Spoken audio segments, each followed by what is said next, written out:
Let's talk about film. I'm alive. I'm just... I said you didn't ask me the morning and call me yesterday. I kinda just got home, dropped sleep and wake up at 2 in the morning. I only call in quick because I'm about to make... I just wanna chill my shawty, we gon' fly overseas. She's slim but still got a body. My mom shot pretty much my entire childhood before I moved to England on one of these. Primarily on Kodak film, just like this. I love these things. I've played around with them ever since I was a kid. I had a underwater enclosed single-use version of one of these that I have like some photos hidden somewhere back in St. Vincent. I think I used an underwater camera on a birthday trip to Beckway, but ironically I don't think I took any photos underwater. I think I just used it as a normal disposable because that's what I was used to. I have been pretty much a digital shooter since I was maybe like 8 years old, and my dad got me a Samsung Mini DV camcorder. Currently, my workhorse is a Cage GH5S, which I am currently filming this on. Despite my love of digital cameras, there was clearly a void between the way I felt about what I was shooting on digital and how it was coming out at the end of grade when we're in deliverable stage, compared to how I felt looking at those photo albums from my childhood. And just film photography in general kind of has something to it that I've always been drawn to. There is something magical about this thing. Looking at moments frozen in time from my childhood, protected by polythene sheets in between floral cardboard, enveloping this beautiful book that the family brings out to embarrass, to show off. There's something community driven about that, and it's partially due to the medium, like physical photographs. The look, there's the saturation, there's the contrast, and that's when I discovered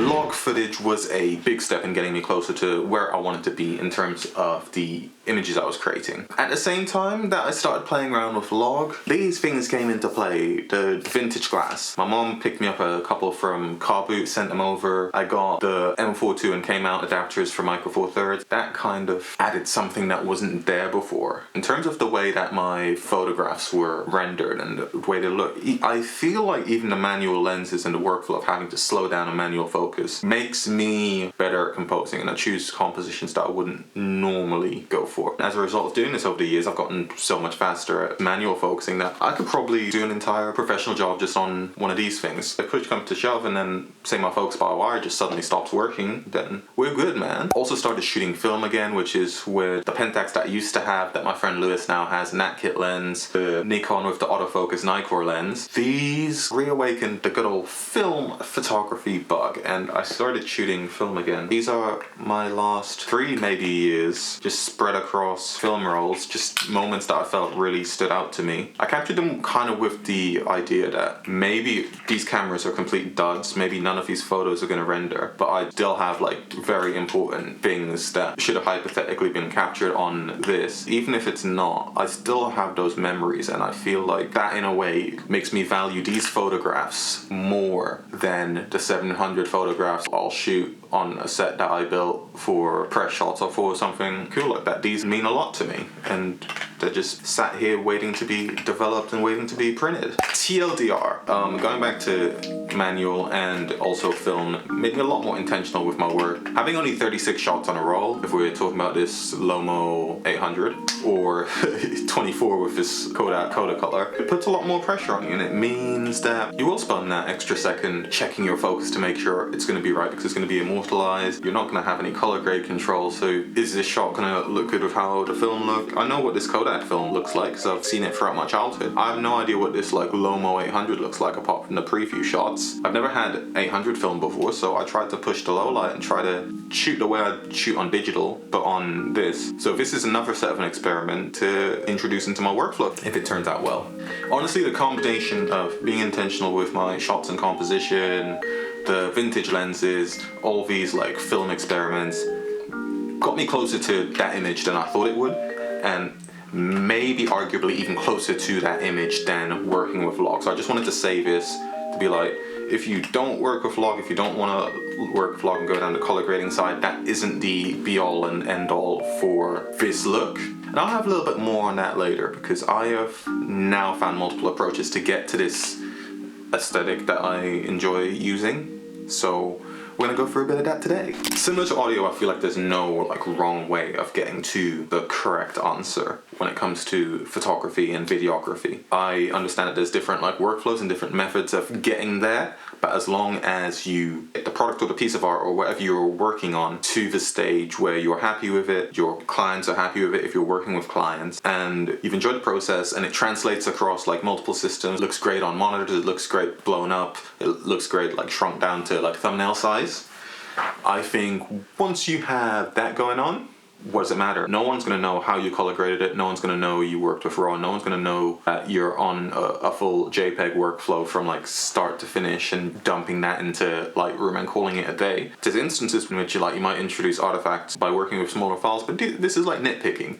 The overall like premise is no one's going to know how you got to that endpoint unless you go back and tell them, and most people won't care. So make your art, create your art, use the tools that work for you in this case. There's a similar phenomenon in audio that I've noticed where a pleasant sound is often associated with analog circuitry and old mediums. Some people say it's snake oil, some people disagree with and say there's no difference between digital and analog and digital's the only way to go. But that's boring. I like options. I like being able to do different things. Excuse my broken tape player. Still works.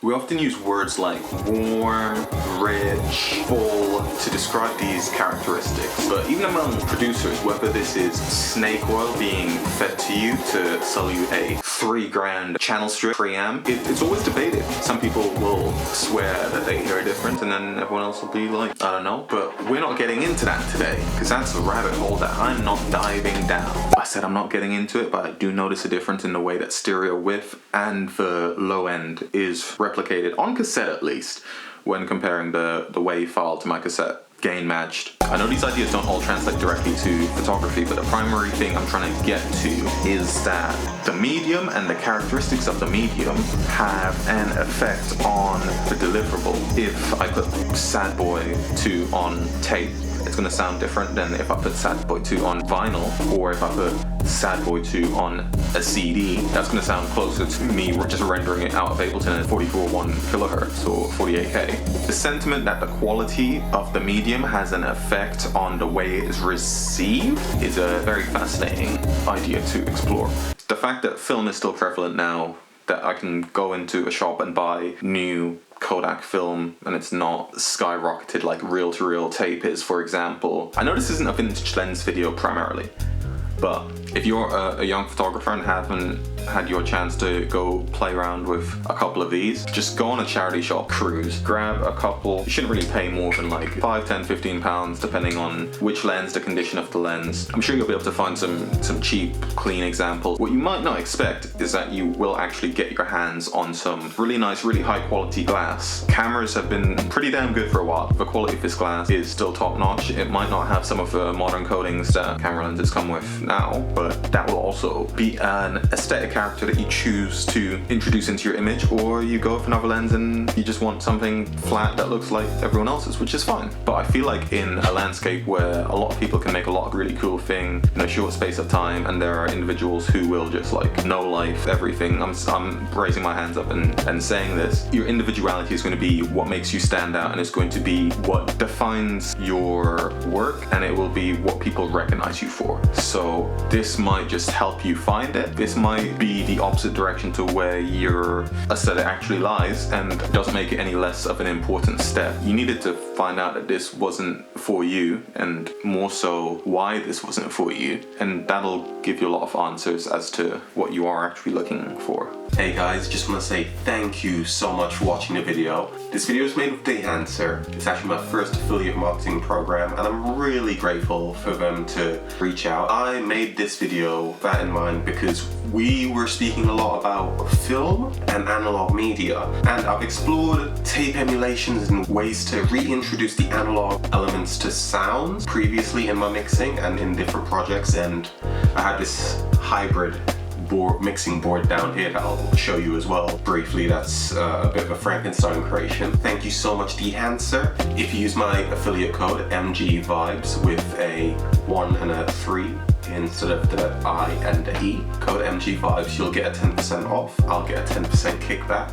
We'll be able to make lots more cool content and cool collabs for you guys. And it's a really cool plugin. I'm gonna keep using it even after this video. I've had so much fun with it.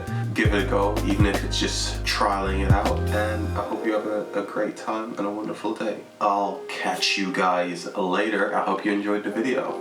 I only call in quick because I'm about to make. I just wanna show my shawty out. We gon' fly overseas. She's slim but still got a body out.